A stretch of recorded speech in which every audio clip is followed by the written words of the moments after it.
అందరికీ నమస్కారము. నా పేరు లక్ష్మి. మిస్ శాడిస్ట్ 25వ భాగము. రచయిత వేదస్విని గారు.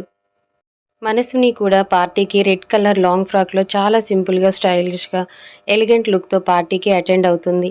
మనస్విని కళ్ళు వీర్ కోసం చూస్తూ ఉన్నాయి. వీర్ బ్లాక్ సూట్లో చాలా స్టైలిష్గా, యాటిట్యూడ్గా ఎంట్రీ ఇస్తాడు. పార్టీలో ఉన్న అందరు అమ్మాయిల చూపు అంతా వీర్ పైనే ఉంది. అందరూ వీరకి ఫ్లాట్ అయిపోయారు కదా. ఇక స్మిత గురించి చెప్పాల్సిన అవసరమే లేదు. వీర్ నిండు చూపు తిప్పుకోలేకపోతుంది. ఏం చేస్తాం పాపం, దేవుడు అంత అందాన్ని ఇచ్చాడు విరాన్స్ చక్రవర్తికి. రాజకుమారులు ఎంత అందంగా ఉంటారో విరాన్స్ చక్రవర్తిని చూస్తేనే తెలుస్తుంది. ఎంత చూసినా చూడటం తప్ప ఇంకేం చెయ్యలేరు కదా. వాళ్ళకి విషయం తెలియక వీరాని చూస్తూ ఉన్నారు. కనీసం వీర దృష్టిలో కూడా వాళ్ళు పడరు కదా. వీరు అమ్ముని చూస్తూ వావ్, సో బ్యూటిఫుల్ అనుకుంటూ ఉండలేకపోతున్నారు. ఇక మనస్విని అయితే ఎప్పుడో వీరాకి పడిపోయింది కదా. వీరాకి దూరం నుండే నా వీరాకి ఎవరి దిష్టి తగలకూడదు అని అనుకొని మెటికలు విరుస్తుంది మనస్విని.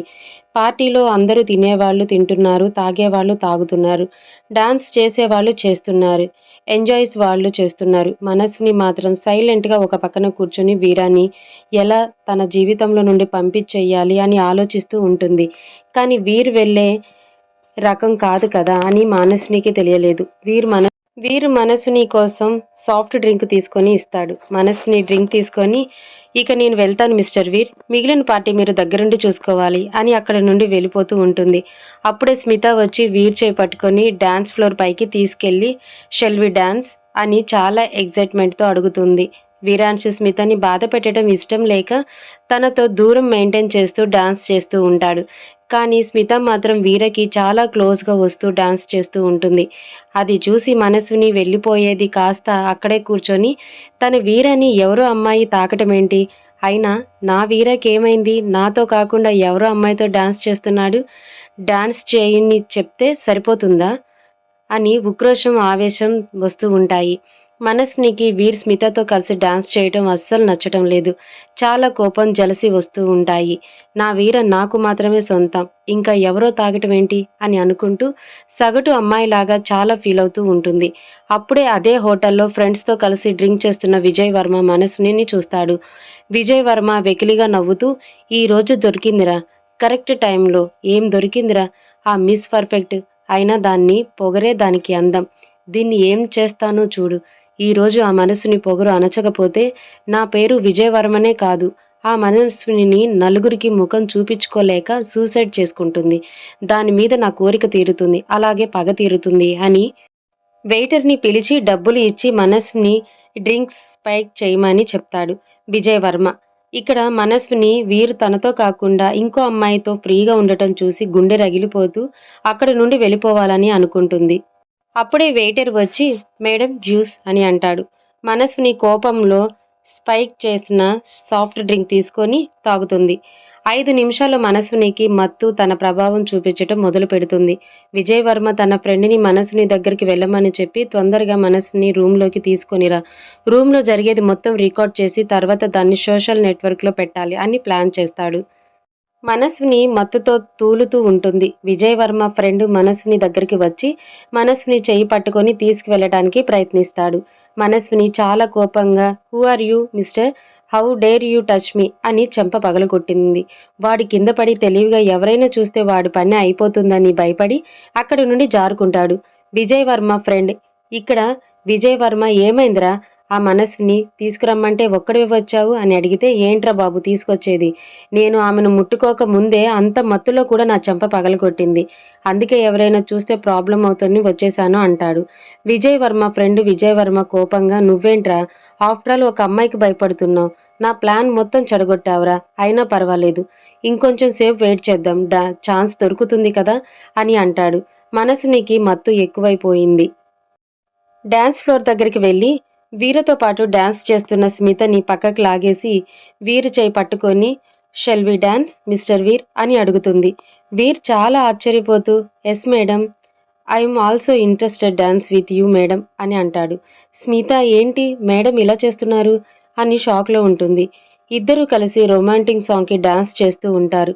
వీరు అమ్ము ఏంటి ఇలా బిహేవ్ చేస్తుంది అని అనుకుంటూ మనస్వినికి కోపానికి భయపడి మనస్వినికి కొంచెం దూరం మెయింటైన్ చేస్తూ డాన్స్ చేస్తూ ఉంటాడు. మనస్విని కోపంగా వీర్ని దగ్గరకు లాక్కొని వీర్ చేతులు తీసుకొని తన నడుము పైన వేసుకొని తన చేతులు వీరు భుజాలపై వేస్తూ వీరాన్స్ కళ్ళల్లోకి చూస్తూ డాన్స్ చేస్తూ ఉంటుంది. మనస్విని ప్రవర్తనకి వీరికి అనుమానంగా ఉంటుంది. వీరాన్స్ డాన్స్ చేస్తూనే ఏంటి మేడం అలా ఉన్నారు అని అంటాడు. మనస్విని అదోలా వీర్ని చూస్తూ మిస్టర్ వీర్ మీరేంటి నాకు ఇద్దరుగా కనిపిస్తున్నారు. మీ ఇద్దరు ట్విన్సా? సేమ్ ఒకేలా ఉన్నారు. అయినా ఒకరికి 4 కళ్ళు ఉన్నాయేంటి అని అడుగుతుంది. మనస్విని మాటలు స్పష్టంగా కాకుండా అదోలా వస్తూ ఉంటాయి. వీరు అమ్ము ఏదో డ్రింక్ తాగేసినట్టుంది అని అర్థం చేసుకొని అక్కడ ఉంటే అందరి ముందు మనస్విని ఇమేజ్ డ్యామేజ్ అవుతుందని మేడం పదండి ఇక్కడ నుండి వెళ్దాం మీరు మత్తులో ఉన్నారు అని అంటూ డాన్స్ ఫ్లోర్ మీద నుండి చెయ్యి పట్టుకొని తీసుకొస్తూ ఉంటాడు. అమ్ము చాలా సీరియస్గా ఏంటి మిస్టర్ వీర్ ఇప్పటి వరకు ఆ స్మితతో డాన్స్ బాగానే చేశారు కదా నాతో చేయరా నాతో చేయటం ఇష్టం లేదా నేనే ఇష్టం లేదా నేను ఎక్కడికి రాను ఇక్కడే ఉంటాను నీతోనే ఉంటాను అని చిన్నపిల్లల మారం చేస్తూ ఫ్లోర్ పైన కూర్చుంటుంది మనస్విని. ఏం చెయ్యాలో అర్థం కాక వీరు ప్లీజ్ మేడం మీరు గుడ్ గర్ల్ కదా చెప్పినట్టు వింటారు కదా ఇంటికి వెళ్దాం అందరూ ఎదురు చూస్తూ ఉంటారు అని బ్రతిమలాడుతాడు మనస్విని. వీరిని కొద్దిగా కనికరించి వస్తాను కానీ నేను నడవను ఈ నేల చూడు అంతా అటు ఇటు ఇష్టం వచ్చినట్టు పరిగెడుతుంది నన్ను ఎత్తుకో అని చిన్నపిల్లల 2 చేతులు చాచి చాలా గారాబంగా అడుగుతుంది. వీరు తన అమ్ము ప్రవర్తనకి చేష్టలకి నవ్వుకొని సరే మేడం ఎత్తుకుంటాను కానీ తర్వాత మళ్ళీ మీరు నేను మిమ్మల్ని మొట్టుకున్నా అని ఏమీ అనవద్దు అని ఆమెను తన 2 చేతులతో ఎత్తుకొని పార్టీ నుండి బయటకు తీసుకొని వెళ్తూ ఉండగా పార్టీలో ఉన్నవాళ్ళు కొంతమంది బిరాన్షాల అమ్ముని ఎత్తుకొని వెళ్ళటం చూసి మన బాస్ వీరు చైతన్యల మధ్య చాలా విషయం నడుస్తున్నట్టుంది వాళ్ళ మధ్య దూరం కూడా తగ్గింది అని మాట్లాడుకుంటూ ఉంటారు. స్మితకి మాత్రం వీరు తనని కాదని మనస్విని మీద ప్రేమ చూపించడం అస్సలు నచ్చటం లేదు. మనస్విని వీర చేతుల్లో అల్లరి చేస్తూ వెరీ గుడ్ బాయ్ నువ్వు నేను చెప్పింది చెప్పినట్లుగానే చేస్తున్నావు అని వీరు ముక్కు పట్టుకొని లాగుతూ ఉంటుంది. అప్పుడే దేవ్ అక్కడికి వచ్చి ఏమైంది వీరుగారు మనస్విని గారికి ఎందుకు ఇలా బిహేవ్ చేస్తుంది అని అడుగుతాడు. వీరు అమ్ము ఏదో డ్రింక్ తాగేసినట్టుంది దాని గురించి తర్వాత ఆలోచిద్దాము నేను అమ్ముని తీసుకొని ఇంటికి వెళ్తాను నువ్వు ఈ పార్టీ అయిపోయే వరకు ఇక్కడే ఉండి అన్ని దగ్గరుండి చూసుకో అని చెప్పి అక్కడి నుండి మనస్విని ఎత్తుకొని వెళ్ళిపోతాడు వీర్. మనస్విని వీర్ చెవికి దగ్గరగా వచ్చి మిస్టర్ వీర్ నీకు ఒక సీక్రెట్ చెప్పాలా ఈ దేవికి నిత్య అంటే చాలా ప్రేమ అని గుసగుసగా చెప్తూ ఉంటుంది. ఇదంతా గమనిస్తున్న విజయవర్మ మనస్విని వీర్లను ఫాలో అవుతూ ఉంటాడు. వీర్ మనస్విని కారులో కూర్చోపెట్టి కార్ స్టార్ట్ చేయాలనుకుంటాడు. మనస్విని మాత్రం మిస్టర్ వీర్ నేను ఈ కారు ఎక్కను నువ్వు నన్ను కిడ్నాప్ చేస్తున్నావని గట్టిగా చిన్నపిల్లల ఏడుస్తూ ఉంటుంది. వీర్ అమాయకంగా ఏంటి మేడం నేను ఎందుకు మిమ్మల్ని కిడ్నాప్ చేస్తాను మీరు ఇంటికి తీసుకువెళ్తాను అని అంటాడు. అమ్ము ఏడవటం ఆపేసి అంటే నువ్వు నన్ను కిడ్నాప్ చేసి తీసుకువెళ్ళటం లేదా నేను నీకు అవసరం లేదా అని మళ్ళీ ఏడుస్తూ ఉంటుంది. అమ్ముకి ఏం మాట్లాడుతుందో ఎలా బిహేవ్ చేస్తుందో అస్సలు స్పృహ లేదు. ఇక ఏం చెప్పినా అర్థం కాదని సారీ మేడం మీరు ఎలా చెప్తే నేను అలాగే చేస్తాను మీరు ఏడవకండి ప్లీజ్ మా మంచి బంగారం కదా అని అంటాడు వీర్. మనస్ని అయితే సరే నేను ఈ కారులో ఎక్కను నేను నీ బైక్ ఎక్కుతా బుద్ధిగా ముద్దుగా అంటూ చాలా అడుగుతూ ఉంటుంది. చేసేదేం లేక వీర్ సరే మేడం రండి వెళ్దామని మీరు బైక్ పై నుండి కింద పడకుండా నన్ను గట్టిగా పట్టుకోవాలి అని అంటాడు. సరే గట్టిగా పట్టుకుంటాను అని వీరని గట్టిగా హక్ చేసుకొని ఇలా పట్టుకోవాలా అని అమాయకంగా అడుగుతుంది మనస్సుని. మనస్సుని అలా చేసేసరికి వీరకి నవ్వు వస్తుంది. అవును మేడం ఇలాగే పట్టుకోండి అని బైక్ స్టార్ట్ చేస్తాడు వీరాంశ్. మనస్సుని వెళ్ళి బైక్ పైన వీరకి ఆపోజిట్లో కూర్చొని గట్టిగా హక్ చేసుకొని వీర్ గుండెల పైన తలవాలుస్తుంది. వీర్ మనస్సుతో మేడం ఇక్కడ కాదు కూర్చునేది వెనుక కూర్చోవాలి అని అంటాడు. మనస్సుని మాత్రం నాకు ఇక్కడే బాగుంది మిస్టర్ వీర్ నేను ఇక్కడే కూర్చుంటాను నువ్వు డ్రైవ్ చెయ్యి అని అంటుంది. ఇక తప్పేలా లేదు అని బైక్ స్టార్ట్ చేస్తాడు వీర్. అమ్ము మధ్యలో వీరాని చూస్తూ చిన్న పిల్లల కేరింతలు కొడుతూ ఈ జర్నీ చాలా బాగుంది వీర్ అని వీర్ మీసాలు పట్టి లాగుతూ అల్లరల్లరి చేస్తూ ఉంటుంది. వీర్ కూడా మనసుని సంతోషంగా అల్లరి చేయటం చూసి ఎలాగైనా తన ముఖంలో సంతోషం కనిపిస్తుంది అని అనుకొని ప్రశాంతంగా నవ్వుతూ చాలా స్లోగా డ్రైవింగ్ చేస్తూ ఉంటాడు. అప్పుడే చిన్నగా వర్షం స్టార్ట్ అవుతుంది. మనసుని మిస్టర్ వీర్ బైక్ ఆపు నేను బైక్ దిగుతా అని అరుస్తుంది. విరాన్స్‌కి బైక్ ఆపుతాడు. మనస్విని బైక్ నుండి దిగి వర్షంలో తడుస్తూ చుట్టూ తిరుగుతూ వర్షం నీళ్లు వీరాపై చల్లుతూ ఆటలాడుతూ ఉంటుంది. వీర్ మనసు చాలా ప్రశాంతంగా అనిపిస్తూ ఉంటుంది. అమ్ముని అలా చూస్తూ ఉంటే. వర్షం ఇంకా పెద్దదవుతుంది అని మేడం పదండి. ఇప్పటికే పూర్తిగా తడిచిపోయారు. ఫీవరొస్తుంది, జలుబు చేస్తుంది అని వీరాన్ష్ అంటూ ఉండగా మనస్విని మాత్రం ఏం పట్టనట్టుగా వర్షంలో ఎంజాయ్ చేస్తూ ఉంటుంది. మనస్వినిని మత్తులో తూలుతూ వర్షంలో ఆడుతూ సంతోషంగా ఎంజాయ్ చేస్తూ ఉంటుంది. ఒక్కసారి ఆకాశంలో పెద్దగా ఉరుములు వినిపించి భయంతో ఈ వీరాని హగ్ చేసుకొని, ఏంటి ఈ ఆకాశం ఇలా కోపంగా అరిచి నన్ను భయపెట్టాలని చూస్తుంది. అయినా ఆకాశానికి తెలీదా ఇక్కడ నా పక్కన ఎవరు ఉన్నారో అని అంటుంది మనస్విని. వీర్ నవ్వుతూ ఆకాశం ఏం మిమ్మల్ని భయపెట్టడం లేదు మేడం. మీరు వర్షంలో తడుస్తున్నారని ఇక ఇంటికి వెళ్ళమని చెప్తుంది. ఆకాశం అని అంటాడు. మనస్విని కూడా నవ్వుతూ నేను వెళ్ళను. ఈ వర్షంలో ఇలాగే జీవితాంతం నిన్నే పట్టుకొని ఉంటాను అని అంటుంది. ఇద్దరు పూర్తిగా తడిసిపోయారు. తడిసిన వాళ్ళ దేహాలు వాళ్ళు ప్రేమించిన వాళ్ళ కౌగిలిలో ఉండటంతో కోరికలు సెగపుడుతూ ఉంటుంది. వీర్ స్పృహలోనే ఉన్నాడు కాబట్టి తన ఫీలింగ్స్‌ని కంట్రోల్ చేసుకుంటున్నాడు. కానీ మనస్వినికి మాత్రం మత్తులో ఏం చేస్తుందో తనకే తెలియటం లేదు. మనస్వినిని మిస్టర్ వీర్ మీరు అన్నీ వీర్ చైతన్య అబద్ధాలు చెప్పారు కదా! అబద్ధం చెప్పినందుకు మీకు పనిష్మెంట్ ఇస్తాను అని అంటూ వీర్ కళ్ళల్లోకి కైపుగా చూస్తూ వీర్ పెదవులను తన పెదవులతో బంధించేస్తుంది. అనుకోని చర్యకు విరణ్ స్తంభించిపోయాడు. కానీ పాపం వీరు ఎంతసేపని తన కోరికను కంట్రోల్ చేసుకుంటాడు. కానీ ఇష్టసఖి, ప్రాణసఖి తన ప్రాణం అయిన అమ్ము స్వయంగా ముద్దు పెట్టుకునేసరికి వీర్ కూడా తమకంతో ఉద్రేకంతో మనస్వినిని నడుము పైన చెయ్యి వేసి శుతిమెత్తంగా నడుముతో మనస్వినిని ముద్దుకు ప్రతిస్పందిస్తూ పరవశిస్తూ తన్మయత్వంతో ప్రతి ముద్దును గాఢంగా ఇస్తూ ఉంటాడు. ఇద్దరు తొలిముద్దులోని తీపి మాధుర్యాన్ని ఆస్వాదిస్తూ ఉంటారు. సుదీర్ఘంగా సాగిన పెదవుల ప్రణయయుద్ధం ఊపిరి భారం అవటంతో ఆగిపోతుంది. కానీ వీర్ మనస్విని మనసులు మాత్రం ముద్దుతో ఆగకుండా ఏవో కావాలని కోరుతున్నాయి. మనస్వినికి మాత్రం ఏమీ తెలియటం లేదు. కానీ వీర్ అమ్ము స్పృహలో లేదని, ఇలా తొందరపడకూడదు అని తనను తాను అతి కష్టం మీద కంట్రోల్ చేసుకొని దూరంగా జరిగి పదండి మేడం ఇంటికి వెళ్దామని అంటాడు. మనస్సుని తన ముఖాన్ని చిన్నబుచ్చుకొని సరే వస్తాను కానీ నాకు మళ్ళీ కావాలి ముద్దు. చాలా బాగుంది అని తన పెదవుల వైపు చూపిస్తూ నువ్వు ఇస్తానంటే నేను వస్తాను అని అడుగుతుంది. వీర్ కూడా తొలి ముద్దు తర్వాత మరో ముద్దు కోసం ఆరాటపడుతున్నాడు. కానీ ఇది సమయం కాదని అమ్ము మత్తులో ఉన్నప్పుడు ఇలా అడ్వాంటేజ్ తీసుకోవద్దని అనుకొని ఇప్పుడు అమ్ము ఇక ఇంటికి వచ్చేలా లేదు అని సరే మేడం మీకు ఎన్ని ముద్దులు కావాలో అన్నీ ఇస్తాను. కానీ మనం ముందు ఇంటికి వెళ్దాం అని నచ్చచెప్తాడు విరాన్స్. మనస్విని సరే మిస్టర్ వి అని వెళ్ళి మళ్ళీ బైక్ పైన అదే పొజిషన్‌లో కూర్చుంటుంది. వీర్ మనస్వినిని జాగ్రత్తగా ఇంటికి తీసుకొని వెళ్తాడు. అప్పటికే పూర్తిగా మత్తులోకి జారిపోతుంది మనస్విని. అప్పటికే టైం 11 దాటటంతో విరాన్స్ నిత్యకి ఫోన్ చేసి విషయం చెప్తాడు. నిత్య వచ్చి డోర్ ఓపెన్ చేస్తుంది. అమ్మ వాళ్ళందరూ పడుకున్నారు. మీరు మనస్వినిని తన రూమ్‌లోకి తీసుకొని వెళ్ళండి వీరుగారు అని చెప్తుంది నిత్య.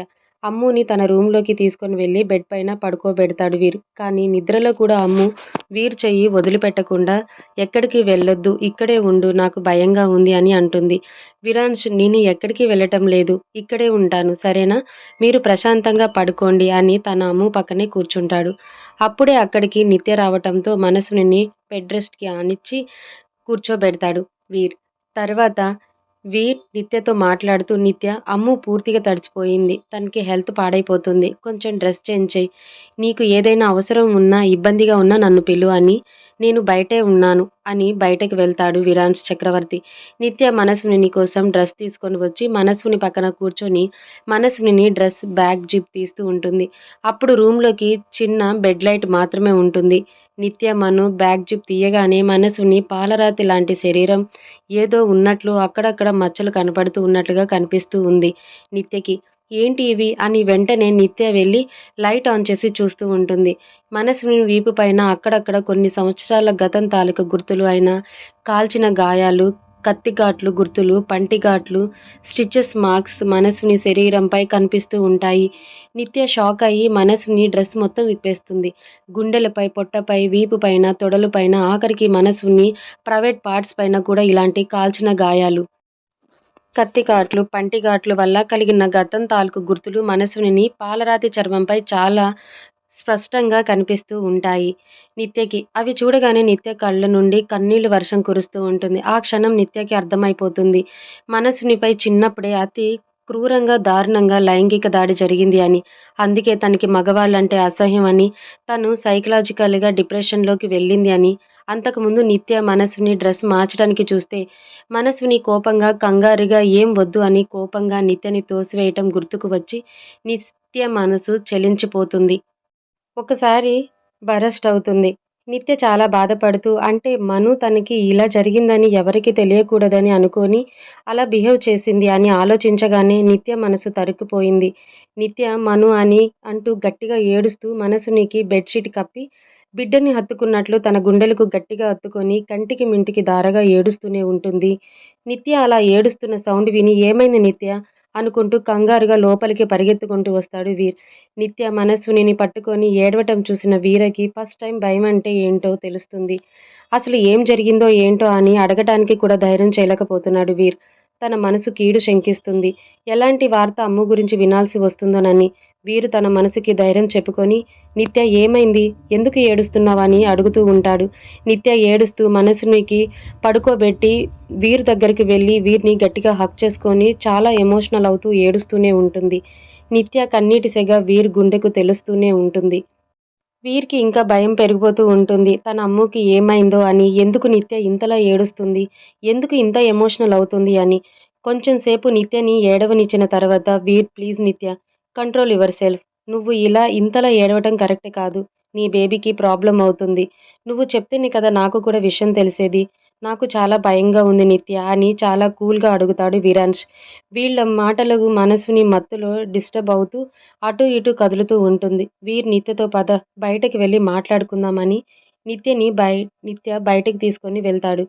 వీర్ నిత్యకి వాటర్ ఇస్తాడు. నిత్య వాటర్ తాగి వీర్ వైపుకు చూస్తూ ఉంటుంది. నిత్య తన మనసులో మనస్సునికి ఇలా జరిగిందని తెలిస్తే నేనే ఇంతలా కుమిలిపోతున్నాను. వీర్ గారు చిన్నప్పటి నుండి మనస్సుని మీదే ప్రాణాలు పెట్టుకొని బ్రతుకుతున్నాడు. ఇప్పుడు ఈ విషయం ఆయనకి తెలిస్తే ఎలా? ఆయన ఏమైపోతారో అని బాధపడుతూ ఉంటుంది నిత్య. కానీ తప్పదు. చెప్పాలి కదా! అని ఆలోచిస్తూ ఉంటుంది నిత్య. వీర్, నిత్య నువ్వేం విషయం చెప్పినా నేను వినటానికి సిద్ధంగా ఉన్నాను. ప్లీజ్ చెప్పు. ఇంకా సహించే ఓపిక నాకు లేదు అని చాలా ఎమోషనల్‌గా అడుగుతాడు విరాన్స్ చక్రవర్తి. నిత్యకి ఎలా చెప్పాలో అర్థం కావటం లేదు. మనస్వినికి జరిగింది తలుచుకుంటేనే నిత్యకి ఊపిరి ఆడటం లేదు. ఒక ఆడపిల్లగా మనస్విని ఎంత చిత్రవదను అనుభవించిందో తనకి అర్థమవుతుంది. వీరు ఇంకా భయపడుతూ ప్లీజ్ నిత్య నీ మౌనం నన్ను చిత్రవద చేస్తుంది. అమ్ముకి ఏం జరిగింది? ఏ విషయం గురించి ఇంతలా నువ్వు బాధపడుతున్నావు? అని అడుగుతాడు. నిత్య తన గుండెను స్ట్రాంగ్‌గా చేసుకొని, తన కన్నీటికి అడ్డుకట్ట వేసుకొని, ఊపిరి భారమవుతటంతో గట్టిగా ఊపిరి తీసుకొని వదిలి, వీర్ చేతులు పట్టుకొని, ఇన్ని రోజులు అమ్ము ఎందుకు ఇలా ఉందో, మనస్వినికి 12 సంవత్సరాల క్రితం ఏం జరిగిందో, మనస్విని డిప్రెషన్‌లోకి వెళ్ళిపోవటానికి కారణమేంటో, మనస్విని మగవాళ్ళ మీద ఎందుకు అంత ద్వేషం, అసహ్యం పెంచుకుందో, అసలు ఈ సమాజం మీద, తన జీవితం మీద ఎందుకు విరక్తి తన బాధకి కారణమేంటో నాకు తెలిసింది వీరుగారు. అసలు మనస్వినికి ఇలా జరిగిందని చిన్నతనంలోనే మనస్విని పడిన